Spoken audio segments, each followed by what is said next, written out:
House Committee on Human Rights, Chairman, and Manila 6th District, Representative Benvenido Benny M. Abante Jr., and House Committee on Public Accounts, Chairman, and Bicol Saro Party List, Representative Terry L. Redon. And before you throw your questions, we will give them the opportunity to deliver their short opening statements. Chairman Abante, you may proceed.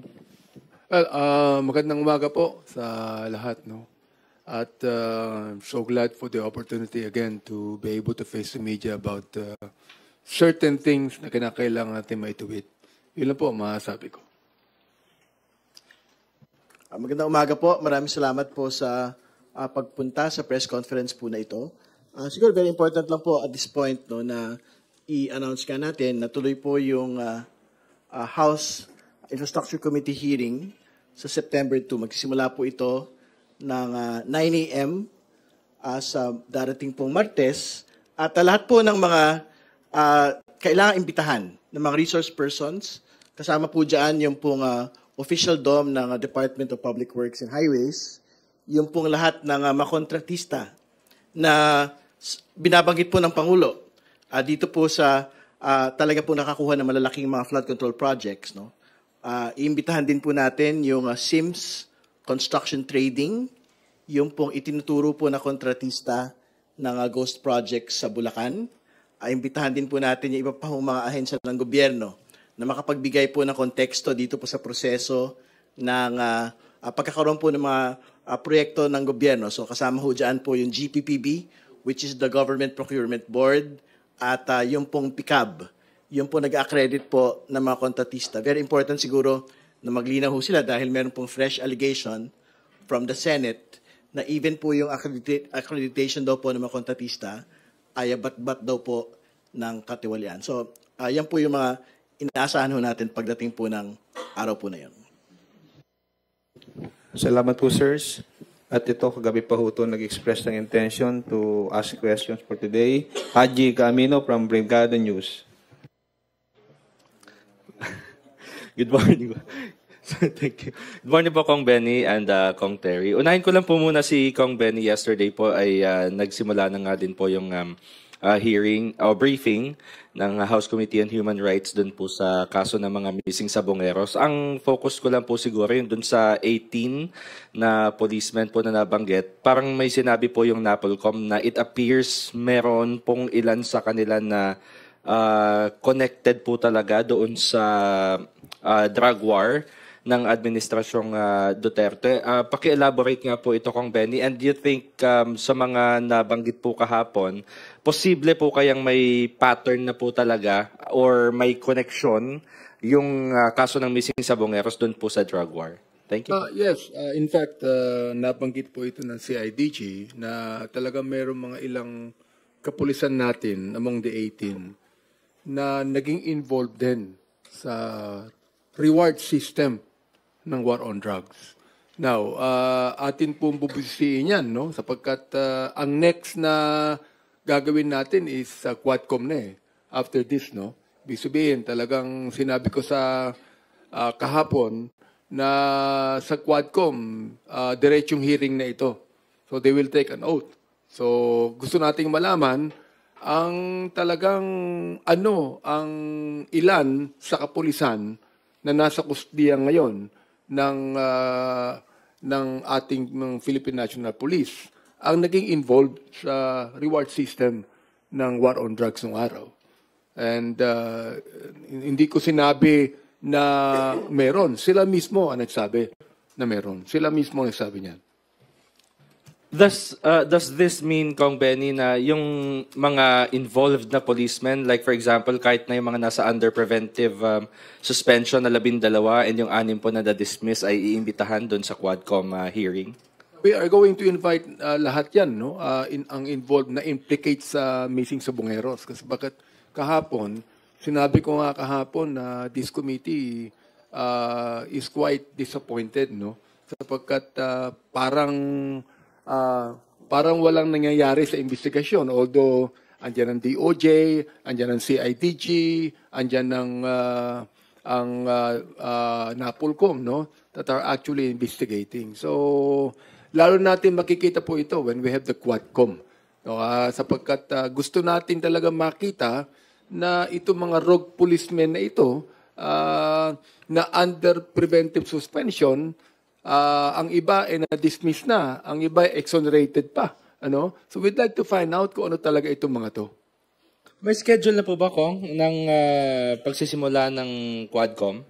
Magkakaroon kami ng meeting ng mga kasamahan ko next week, ano, kung kailan namin sisimulan ang Quadcom hearing, but definitely it will be in the month of September.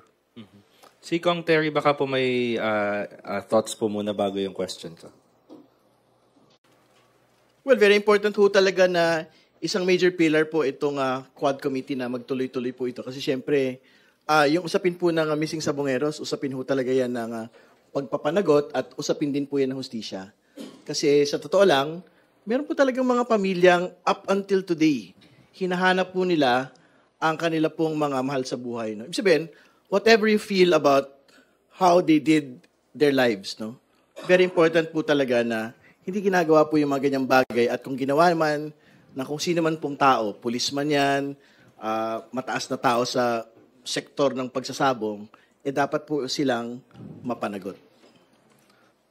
Okay. Kay Kong Terry po, in previous Facebook posts po, Kong Terry, meron po kayong mga ibinunyag na ilan po dun sa, especially yung mga in-inspection po na projects ni Pangulong Bongbong Marcos na sinasabing substandard and yung ghost flood control projects ay apparently mukhang lumalabas na hindi po congressional insertions but originated po doon sa National Expenditure Program. Can you elaborate first on this, Kong?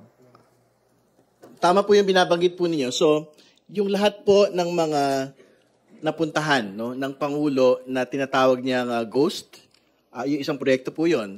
At pangalawa, yung dalawang substandard po ng mga proyekto na nakita niya in Kalumpit at yung pong ghost project sa Baliwag, Bulacan. Lahat po ito ay nakalagay sa National Expenditure Program at nagtuloy-tuloy po sa General Appropriations Act. No? So, ibig sabihin, these projects were originated as a DPWH proposal. It was never a proposal from Congress, nor was it a proposal from the Senate.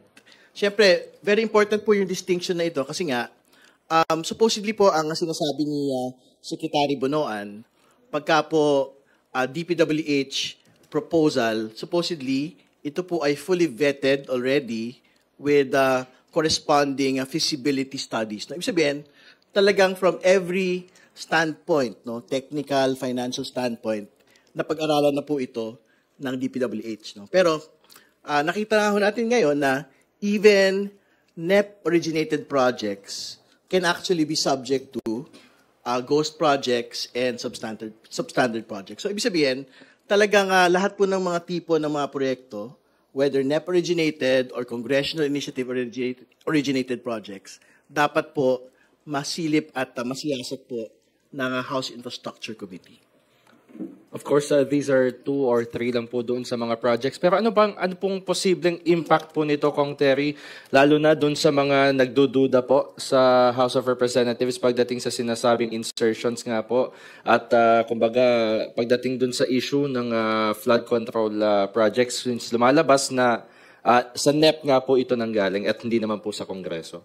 Again, ayaw talaga natin i-conflate yung usapin ng congressional initiatives, no?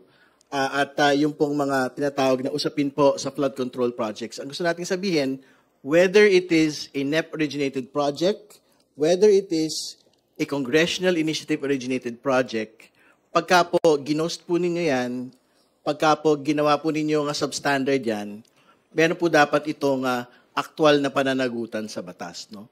Ibig sabihin, syempre, katulad na binabanggit na iba, pagka congressional initiative, baka mas malinaw ho na meron ng actual liability ho, yung legislator, whether congressman o senator, kasi sila ho yung nagpo-post ito. So, kailangan natin malaman doon, for example, kung nung po bang pinopose ito, meron na po itong actual studies, no? Or feasibility studies nung in-insert po ito. Pero, again, irrespective of however it was originated, kung mali, sablay, ghost yung pong implementation, meron pong mga tao na dapat pong managot dahil pera po ng bayan yun. Last point na lang po, Kong.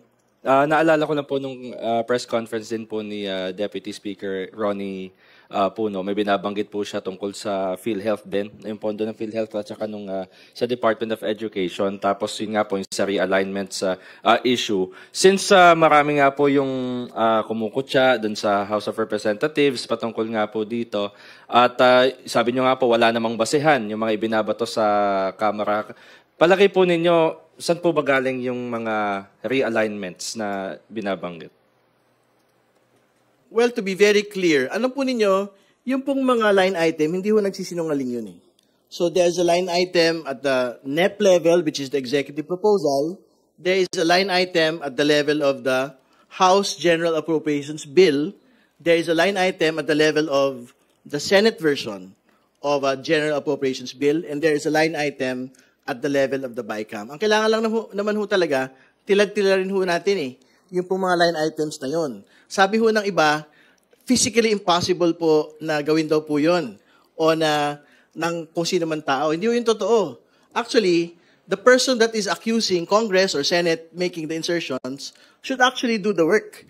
Kasi ang totoo naman ho, the staff of DBM, the staff of appropriations in the Finance Committee, they are the exact same persons that placed these line items there. So, kumbaga, makikita ho natin when we make a comparison. Which is why I think si Congressman Valeriano of Manila has been calling on the DBM to actually release a variance report, no, para makita ho natin yung pagkakaiba talaga. It's basically just a table in Excel. No, yung itsura, ano yung itsura ng NEP, ano yung itsura ng GAB, ano ho yung itsura ng BICAM. Para makita ho natin at which level were there actual changes in the line items. No? Kasi pag nakita ho yun, madali ho makita yon. Kung sino ho talaga yung nagdagdag, nagtapyas, nagtagpas po ng pondo ng Department of Education at ng PhilHealth. Maraming salamat po. Salamat, Haji. Next is Tina Panganiban Perez from GMA 7. Good morning po, Kongs.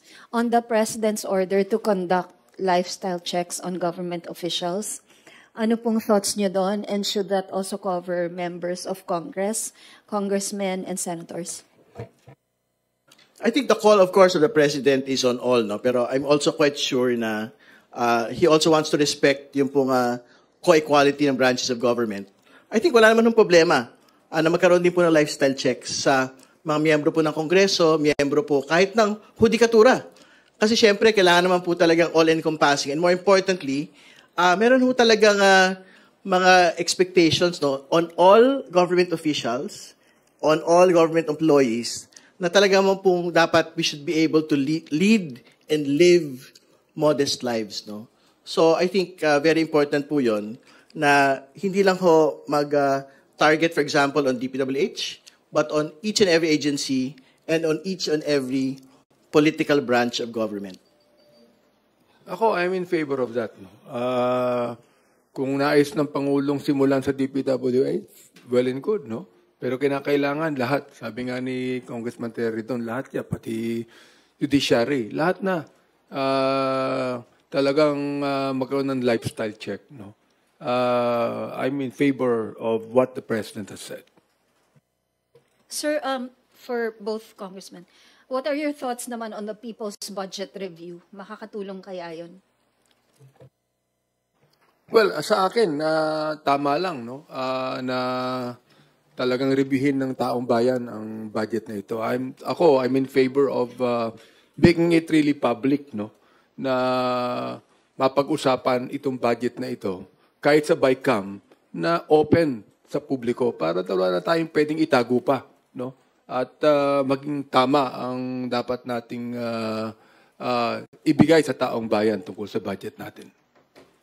Well, very, very important po talaga na merong pwesto sa lamesa yung pong ating mga kababayan, particularly po yung mga civil society organizations. Kasi sila din ho yung magtitiyak eh. Nung pong transparency ng budget, sila ho magtitiyak kung tama ba o hindi. For example, yung pong mga congressional initiatives, sila ho yung magtitiyak kung tama rin ho ba yung mga executive proposals po under the NEP kung kailangan ba talaga yan, mahalaga ba yan?